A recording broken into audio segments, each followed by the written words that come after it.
নমস্কার, তোমরা সবাই কেমন আছো? আশা করি সবাই ভালো আছো।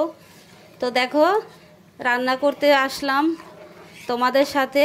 তো দেখো, রান্না করব আজকে মুসুরের ডাল জলপাই দিয়ে। তো সেজন্য দেখো, ডাল সিদ্ধ করে জল দিয়ে দিয়েছি। এখন দিয়ে দিব হলুদ আর লবণ, আর এই দেখো দিয়ে দিব জলপাই।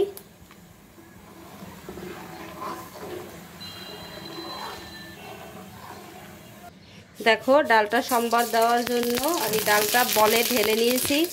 এখন সম্বারা দেওয়ার জন্য দিয়ে দিলাম শুকনো মরিচ আর সরিষা।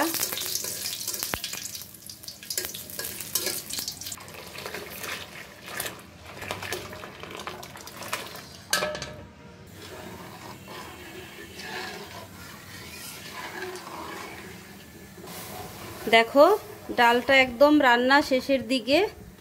তো আমি এই পর্যায়ে একটু চিনি দিয়ে দিব, একদম সামান্য। দেখো, টক ডালে চিনি দিলে খেতে খুব ভালো লাগে।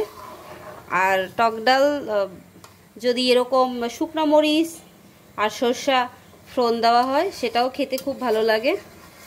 তো আমার ডাল রান্নাটা কমপ্লিট, ডালটা ঢেলে নিব। তো আমার এই